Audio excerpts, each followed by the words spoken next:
while it's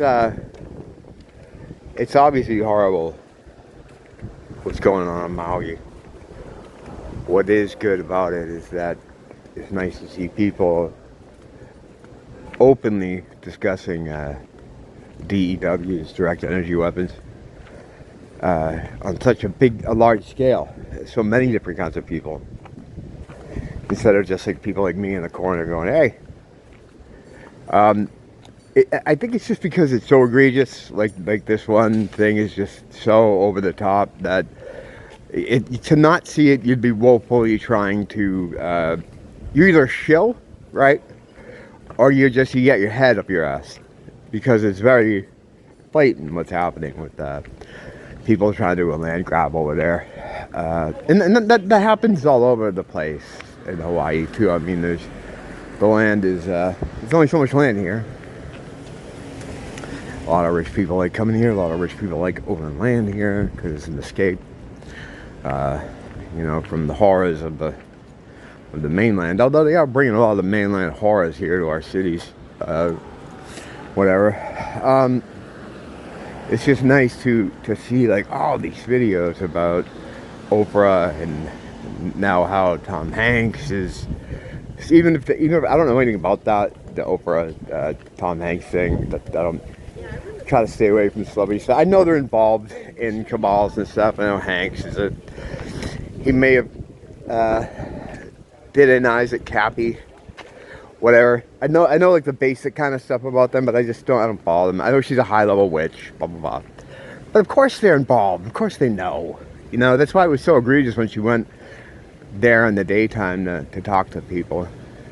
And local people were trying to help each other, and the girl was like, I'm just trying to do what I can. I'm just like a regular person. And Oprah stops her and goes, "No, you're not a regular person. You're amazing, sweetheart. It's like, shut up, you fucking gross fucking witch. Gross witch from the dark continent." Another reason why, whatever, I'm not even going to get to that. Some bushes should never have been shaken,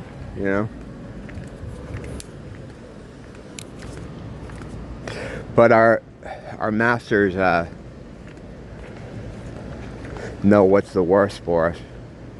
And they try to see to it that we have to deal with the shit like that. But yeah, it's nice to see to see so many videos just talking about it. It's great. Usually when it comes to stuff like that, it's like there's just like a handful of dudes, and no one takes them seriously.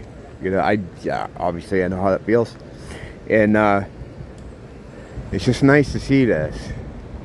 And that dude that I was talking about, that seemed like a plant. That seemed like I guess he's getting a lot of kickback and a lot of criticism from people, I guess, because he did a video a few days after I did mine about him. He did a video about how people are attacking him for what he's doing, and I doubt he saw mine. I don't get that. I don't get those kind of. It's just us here, which is cool. I like it that way. We may let a new person in on Christmas. It'll be a Christmas miracle, but we'll see how that goes. But yeah, so it must have been a lot of other people giving him a hard time about it, because he goes through his whole RV, explains who he is, explains what he wants to do with the money, explains all this other shit. And it's like, I'm not saying, right?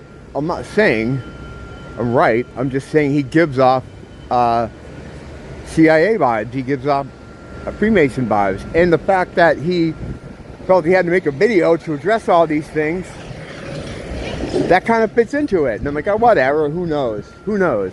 If you want to send the guy money, send the money. You don't have to sign up to anything. Don't put your name on anything. Although that seems to be something that he seems to think that's more important than giving money, which is kind of weird, but whatever. And ultimately, yeah, he is spreading awareness for it. But that's what those guys do. I'm not going to get into him anymore.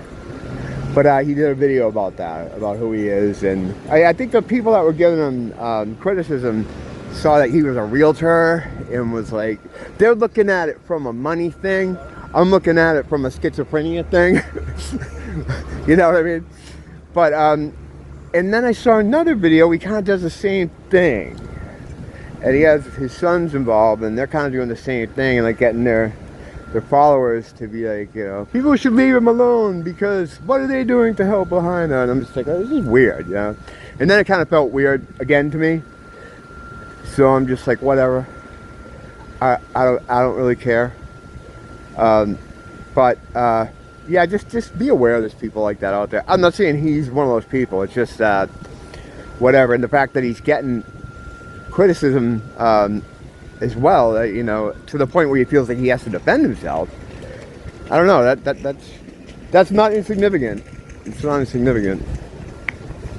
Trying to figure out where I can go, where everybody else is going. It's kind of impossible. I'm in a city, you know. I shouldn't even try to do that. But yeah, it is good to see that. To see that people are talking about these subjects out in the open without fear of being mocked or anything. Because this is so fucking blatant what happened. I mean, it's... And the other thing too, like I see a lot of the locals over there, and I've heard a lot of them say stuff along the lines of there's something here, there's like a feeling here, it's like, yeah, that's called evil. You know it, you don't have to be like an occultist or a psychic or anyone to understand when something's when you're surrounded by evil and there's black magic spells going off around you, when you're in the epicenter of a black magic ritual. You feel that shit, you know, because you have those inside antennas that go off like, oh, this is bad, this is bad, this is bad. And not to get like noble savage type thing, but the Kahana Maui, they have a connection to this area, you know, that's ancient, that's generational, it's inside them. They kind of they have this relationship with the earth here, with their island, and they can tell when there's something wrong. You know, more so than like an outsider could, more so than I could, you know, there is something to that. And I don't like to say that because it brings up the trope of, you know, the noble savage who, he may be an idiot, but he understands the earth. That's not what I'm saying at all. It's that there is a connection there. They know their area, you know. And what's happened to these people here, the Kahana Maui, not to say that every person hasn't been dragged by the beast, because everybody has, right? We all have. But the people here have suffered a slow motion humiliation and death by 1,000 cuts. It's like the beast has moved into areas before and taken over parts of the world. I mean, it's happening pretty slow in Palestine as well. They're kind of torturing those people with it, but for the most part, they come into an area for a culture or land, and they just say, this is ours, we're taking this is all ours.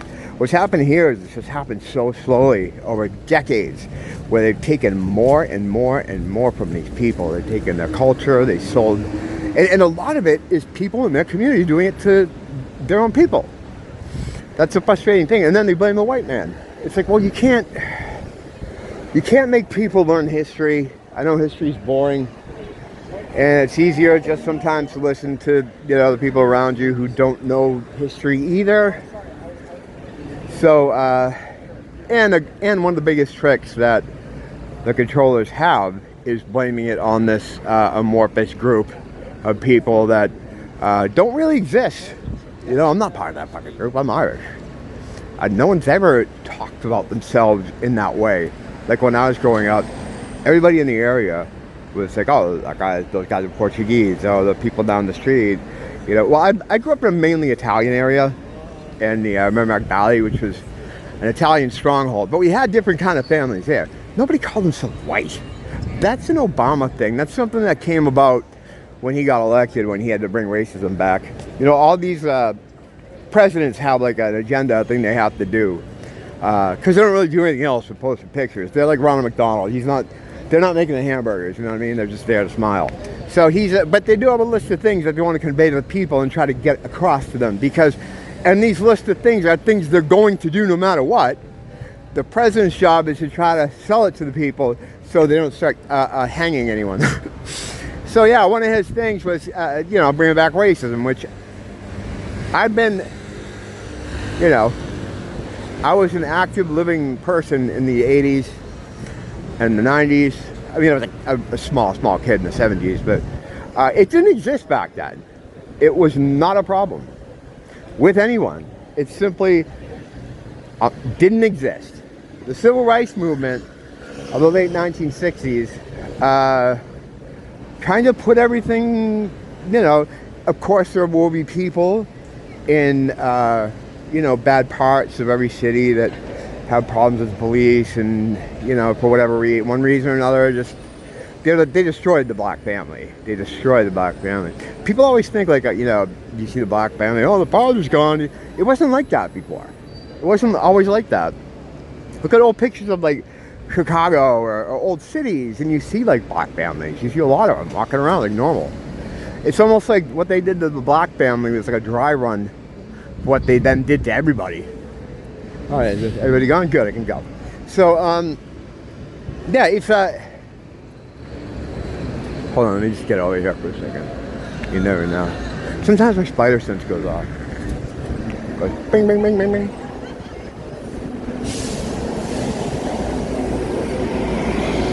I was racking my brain just now to think of the obscure Spider-Man villains I could see, and then so-and-so shows up. So I could be like, I could be clever and not use Green Goblin. But I couldn't think of it.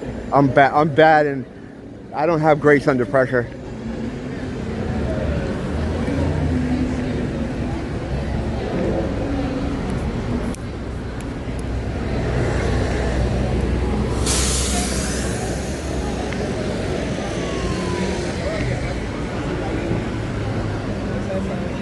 Get through the crowd and get over here and they'll pick up where I was talking about. You don't want to talk about like race and shit when you're walking through a bunch of people. You're like, what the fuck's that guy talking about?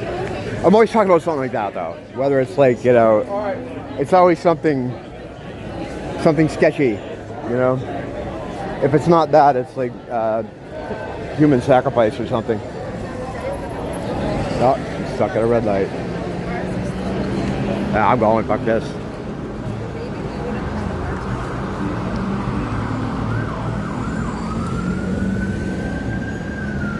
Yeah, so it wasn't always like that. I mean, things always weren't that way. They slowly eroded everybody's situation. They destroyed everything for everyone. They want people separated. They don't like family. Family to them, like when the family was strong. And this is way a long time ago, before they pulled the father out of the family and made him go work in the city. Families used to homestead. Just think of like a Little House on the Prairie times, There were people like that right up until World War II, where you had that situation. You had little towns. Everybody kind of knew each other, And then, they pulled the dads out of those families to go into the city with the hopes of making super money. After World War II, After World War II, the dad went away to work. And that's where it started, right? Like, everyone sees the 50s as, like, this great time. Yeah, it was better than now. But, the dad always went to work. And the mom would stay home with the kids. It was better for the kids. It was better for everybody. However, what they did is when the dad would leave the family to go into the cities, they would hit the dad with all the temptations of the city. Hey, after work, cattle, Dad, why don't you come out to the bar here? Yeah, I blame them for everything. Fuck you. So they'd lure him out, and that's exactly what happened. The lured with him to the temptations of the city. Next thing you know, he has a mistress. Next thing you know, he's buying a place in the city. She wants to be near work. He's spending less time at home. The kids' grades start to go in the shitter. Maybe they get in trouble at school. Maybe Johnny's fighting too much. And then rock and roll and the civil rights movement. And LSD comes along at the end of the 60s. And that was the end of that. But with the civil rights movement, it fixed a lot of things that were going on at that time, where you had to have separate, drinking fountains. Some things that weren't good though, like how they integrated schools at gunpoint. That shit's fucked up. It didn't need to happen. They should have just naturally let things happen as they did, but they felt they needed to do that to maintain control over the people. They're like, this is what we're doing. If you don't like it, oh, here's the 32nd Airborne. They're gonna come in there. If you notice those soldiers though, send out those pictures. I've done videos on those pictures before, where they get the school kids at gunpoint to race mix in the schools. You may notice something about those soldiers, but I'm not going to get into it here. I think I've already hit them a couple times. I'm going to leave them alone. But it cleared up some stuff, which was good. And then as the 70s went on into the 80s, it just wasn't a problem. Racism wasn't a problem. Never was talked about. When a black movie star came out with a film, it was just like, oh, there's a new movie out. Oh, who's in it? Oh, that guy. Oh, okay. Yeah, he's a black guy, but no one cares. He was an actor. No one looked at Louis Gossett Jr. and said, oh, that black guy. Or Eddie Murphy, the first black comedian to have a movie. No, it was it. That was it. Same thing with gay people. No one gave a fuck. You're always going to have your hardcore kind of people that have a problem with that stuff. You'll find people that have a problem with everything. There's extremists everywhere. But for the most part, no one gave a shit about any of that stuff that we find today to be so contentious and so fight-inducing and fight-starting. We didn't have that. We didn't have that problem. I know. I was here. I was a human. And I blame it on Obama, but really it started when it started 9/11. 7/11. 7/11. That ritual, that magic spell they cast, it changed the shape of the world. For whatever reason they were doing it for. It also had a lot of other maybe intended or unintended consequences, which just seemed to change time. It changed our perception of time. It changed our perception of the world. Like if you were to catch me in 1990 and you were to ask me to describe the 70s, right, in the 90s, I'd be able to tell you oh, well, the 70s, they had bell bottoms and peace and love and James Taylor and singer-songwriters. Later, there was punk rock. The big colors were beige, brown, and orange. 1980s, new wave, futurism, weird glasses, and ray guns, science fiction movies. The idea of the future, the Cold War, Mad Max, pre-dystopia. There was and the colors were bright. The colors were neon. Reagan. There were markers about every decade, every 10 years. You could encapsulate the music, the aesthetic, the feelings. Post 7/11, you couldn't do that. Everything just kind of became the same. How would you identify the odds? The first 10 years. I mean, you could identify it by, things that came in with the NSA and things that were surrounding 7/11. 7/11 would be a big part of it, but I'm pretty hard pressed to figure out exactly. I mean, early before 7/11, as far as music anyway, you had a garage rock revival. And the end of the 90s, grunge turned to techno. All of a sudden we weren't going to use guitars anymore. But then in 2000, 2001, all these garage bands popped up. But then after the end of that year, when we had 7/11 was an inside job, that all went away. I can't associate that era with the color. Never mind the teens. Now we're the third decade in, and I don't know. It doesn't feel all that different from when the inside job originally happened. It's weird. It's people have a name for it. What do they call it? I forget. I can't think of it right now. But they have a name for this sort of malaise, that sameness that the world's been kind of condensed into. Stalled century. That's it. Stalled century. And it was part of the spell. I don't know if they needed to have that happen, or if this kind of feeling was an unintended consequence of what they were doing.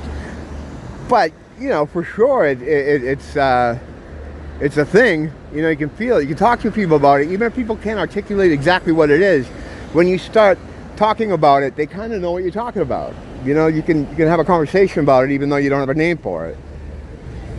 Welcome to occultism.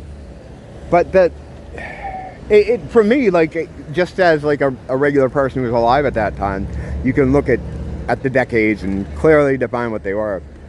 So we had that race of big startup kind of after 2001. Obama brought, when he came in, he kind of crystallized it, solidified it, and then it seemed like year after year it just got worse and worse. And not even with the racism thing, but with any kind of conflict, any social conflict between people, whether it's the LGBTQ thing, whatever it is, it's all about divisiveness. It's all about division is a new world order. Division is a new world order. Division is a new world order. Go and tell your sister and brother. So, yeah, we always end up don't we always kind of end up with a new world order? Isn't that what we always? Shit spooked. It's not now. It's not fucked. Everything's cool. We're witnessing the end of a cycle, the end of an age. We're very lucky to be here. We happy few. Everything's going to be all right. But it's just good to see when people, you know, on such a large group of people can look at a situation like what's happening on Maui and go, oh yeah, that's these motherfuckers attacking us. You know, it's good. It's good. We need more people to talk like that. Nia too, like her work, she tells me all the time, there's people that come in and co-workers, significant others and stuff. You know, she's like, yeah, they sound like you. You know, more people she runs into sounds like me. You know, so I know what she means by that. And fucking good, because awareness is a big part of the starvation. Like I always say, you can't beat the beast, but you can starve it. Starvation is tied to awareness. If you're aware of the trick doesn't work on you. If the trick doesn't work on you, then they can't get that loosh out of you for it, and then you're starving them. And that's all you can do. That's all you can do. If you are aware of it, in fact, I'd say that it's your duty. It's your duty to try to starve them out, you know? We're all going to be fine, though, man. We're all going to get there. Especially us. Us guys here, we're going to be fine. And like I said, I know it's like a dozen of us have been here for a couple of years. I'm thinking about, for Christmas Miracle, letting a new person in. I don't see how that goes. I'm so throttled here. I did a video about Rancid here. I think it got like 14 views. And I put it on my music channel. It got 60. It's like, oh, all right, well... can I try to quantify that? And that other channel that I have is just brand new. You know, I just started a couple months ago. I think it's got like 10 subscribers. But you know, quadruple the amount of views against this here, which has been here for 2 years. But I've also been banned 3 times here. I've also had 3-week bannings, so I was taken off fucking YouTube for a week. So I don't know. I like it. I like having a dozen of us here. It's good. I know all you guys. I talk to you guys. It's all good. Maybe we don't want a new person. I don't know. We'll see how it goes. Don't blame the teacher. Blame the school.